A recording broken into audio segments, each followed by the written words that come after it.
আসসালামু আলাইকুম প্রিয় শিক্ষার্থী, আপনারা যেখানে রয়েছেন আশা করি ভালো আছেন, সুস্থ আছেন। আর এসটিবিডি চ্যানেলের পক্ষ থেকে আপনাদের স্বাগতম। প্রিয় শিক্ষার্থী, আজকে নবম দশম শ্রেণীর গণিত বইয়ের একটা বেসিক ক্লাস দেখাবো। যে ক্লাসটা হলো 13 অধ্যায়ের 13.1 সমান্তর ধারা। সমান্তর ধারার কিছু অঙ্ক 19 সবকটা অঙ্ক আপনাদের ধীরে ধীরে শেষ করে দিব। তার জন্য চ্যানেলের প্রথম থেকে শেষ পর্যন্ত ভিডিওগুলো দেখতে হবে। তো প্রিয় শিক্ষার্থী, যে অঙ্কগুলো আজকে দেখাবো তো সেগুলো হলো 13.1-এর এই 5 নম্বর প্রশ্ন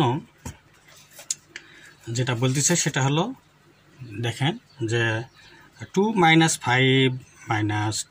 12 - 19 এই ধারাটির কোন পদ 12তম পদ নির্ণয় করতে হবে। আচ্ছা, সাধারণ অন্তর বের করতে হবে এবং 12তম পদ নির্ণয় করতে হবে। তো প্রিয় শিক্ষার্থী, এগুলো অঙ্ক করার জন্য এই অধ্যায়ের যে কটা সূত্রের প্রয়োজন সেগুলো আগে দেখে নেই। সূত্র আপনাদের যেটা জানতে হবে সেটা হলো এই 1 নম্বর সূত্র, যেটা a + n - 1 × d। এটা হলো পদ নির্ণয়ের সূত্র। এই পদ নির্ণয়ের সূত্র লাগবে। আর আরেকটা সূত্র লাগবে, সেটা হলো Sn সমান হলো n/2 × 2a + n - 1 × d।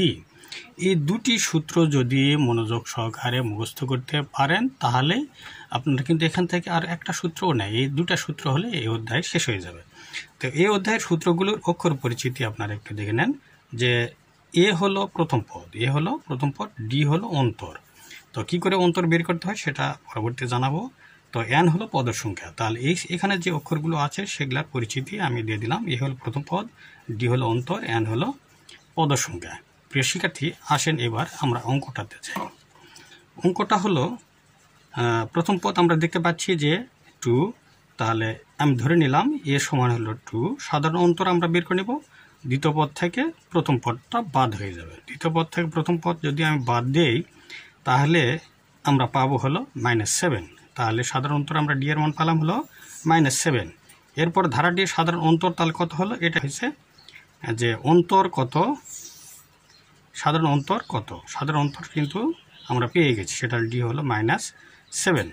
এরপরে আমাদের যেটা করতে হবে দ্বিতীয় অংশের কাজ, অর্থাৎ 12তম পদ নির্ণয় করতে হবে। 12তম পদ সূত্র আমরা কি জানি? 12তম পদের সূত্র হলো a + n - 1 × d। এই সূত্রে আমরা বসে দিব, তাহলেই কিন্তু আমরা 12তম পদের মান পেয়ে যাব। তো প্রিয় শিক্ষার্থী, 12তম পদের মান বের করার জন্য যেটা করতে হবে, সূত্রে আমরা মানগুলো বসে দেব। মান বসে দিচ্ছি।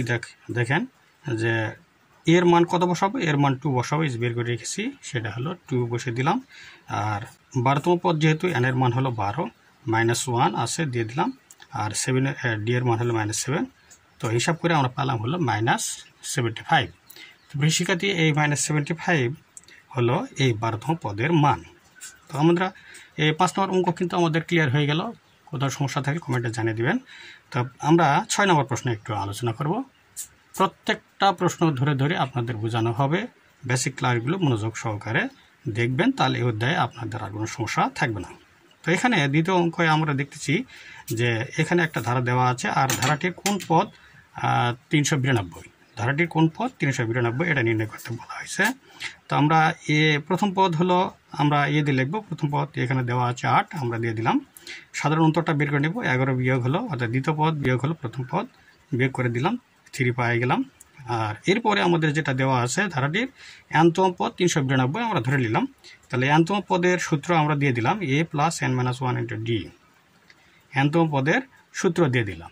তো আমরা nতম পদের সূত্র দেওয়ার পরে মানগুলো a + n - 1 × d সমান হলো 392 দিয়ে দিলাম। আর এর মান বসে দিলাম হলো 8, n - 1 × d, d এর মান হলো 3 বসাই দিলাম। বসাই দিলে কি হবে, হিসাবটা গুণ করে নেব। 8 + n - 1 এখান থেকে 3 দিয়ে ভিতরে গুণ করে দেব। 3n, 3 দিয়ে 1কে গুণ করে দিলে 3 হয়ে গেল, 392 থেকে গেল। আর 8 থেকে 3 বাদ দিলে 5 হয়ে গেল, 3n সমান এত। এরপরে আমাদের যেটা কাজ করতে হবে, 5টা পার করে দিব, পার করে দিলাম, হিসাব করে নিলাম, 387 হয়ে গেল। আর 3 দিয়ে এই পাশে গুণ আছে, ভাগ করে দেব। তাহলে আমরা n এর মান পেয়ে গেলাম হলো 129। প্রদত্ত ধারাটির 129তম পদই হলো 392। প্রিয় শিক্ষার্থী, দুটো অঙ্ক আমাদের খুব সহজেই হয়ে গেল। তো আজ এ পর্যন্ত। আপনাদের কোথাও সমস্যা থাকলে কমেন্টে অবশ্যই জানাই দিবেন। তো আপনাদের সুস্বাস্থ্য দীর্ঘায়ু কামনা করে এখানে শেষ করছি। খুদা হাফেজ।